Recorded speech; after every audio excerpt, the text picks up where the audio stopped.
A Man Called Ove by Frederick Bachman, Chapter 9. A Man Called Ove Bleeds a Radiator. They say the brain functions quicker while it's falling, as if the sudden explosion of kinetic energy forces the mental faculties to accelerate and the perception of the exterior world goes into slow motion.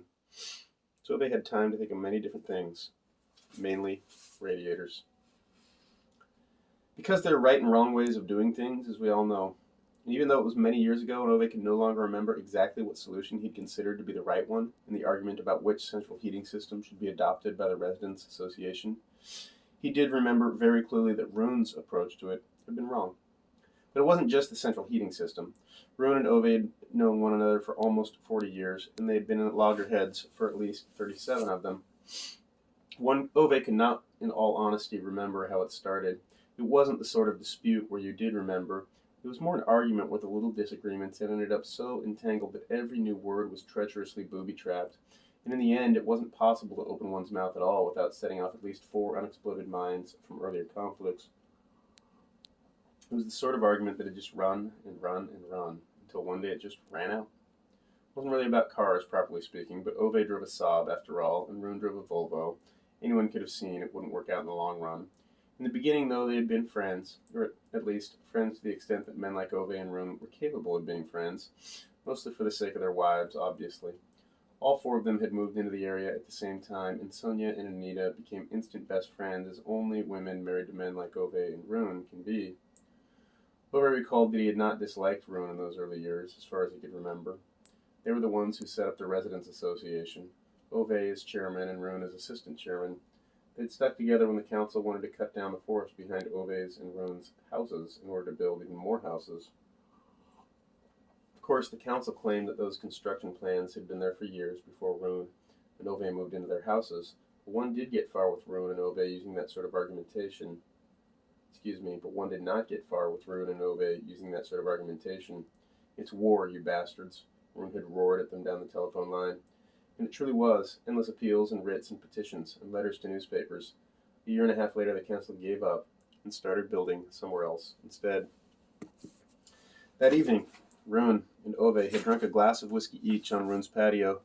They didn't seem overly happy about winning, their wives pointed out. Both men were rather disappointed that the council had given up so quickly. These 18 months had been some of the most enjoyable of their lives. Is no one prepared to fight for their principles anymore? Rune had wondered. Not a damn one, Ove had answered. Then they said a toast to unworthy enemies. That was long before the coup d'etat in the Residents' Association, of course, and before Rune bought a BMW. Idiot, thought Ove on that day, and also today, all these years after, and every day in between, actually.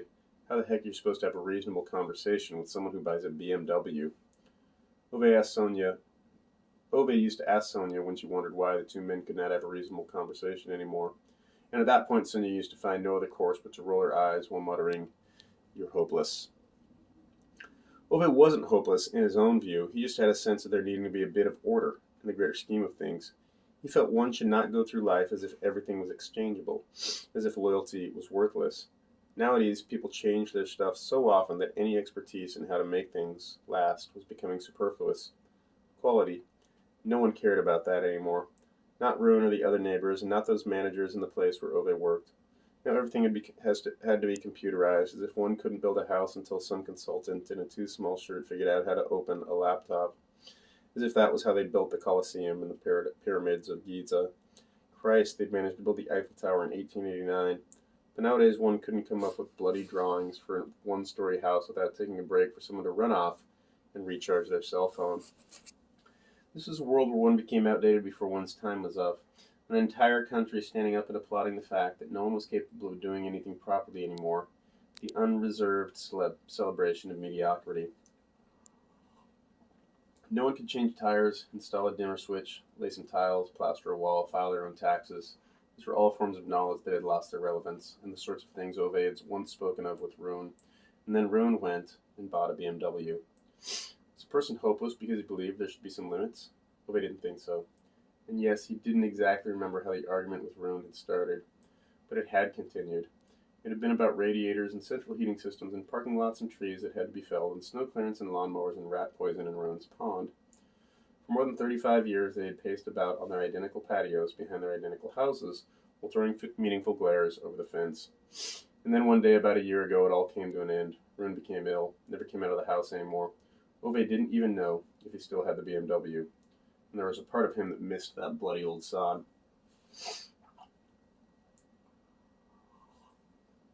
So, as they say, the brain functions quicker when it's failing, like thinking thousands of thoughts in a fraction of a second.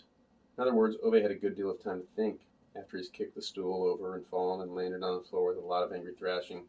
He lies there on his back looking up for what seems like half an eternity at the hook still up on the ceiling.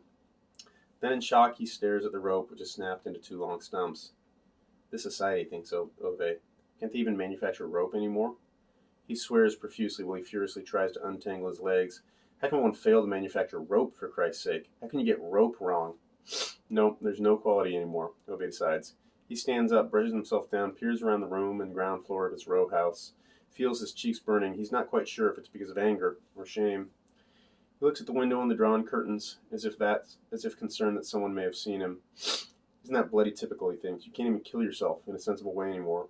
He picks up the snapped rope and throws it in the kitchen wastebasket, folds up the plastic sheeting and puts it in the IKEA bags, puts back the hammer action drill and the drill bits in their cases, then goes out and puts everything back in the shed. He stands out there for a few minutes and thinks about how Sonia always used to nag at him to tidy the place up. He always refused, knowing that any new space would immediately be an excuse to go out and buy more useless stuff with which to fill it. Now it's too late for tidying, he confirms. Now there's no longer anyone who wants to go out and buy useless stuff. Now the tidying would just result in a lot of empty gaps. Nobody hates empty gaps. He goes to the workbench, picks up an adjustable wrench and a little plastic watering can. He walks out, locks the shed, and tugs at the door handle 3 times, then goes down the little pathway between the houses, turns off by the last mailbox, and rings the doorbell. Anita opens the door. Ove looks at her without a word, sees Rune sitting there in his wheelchair, vacantly staring out of the window. It seems that's all he's done these last few years. Where have you got the radiators, then? Mutters Ove. Anita smiles, a surprised little smile, and nods with equally mixed eagerness and confusion. Oh, Ove, that's dreadfully kind of you. If it's not too much trouble. Ove steps into the hall without letting her finish what she's saying or removing his shoes. Yeah, this crappy day is already ruined anyway.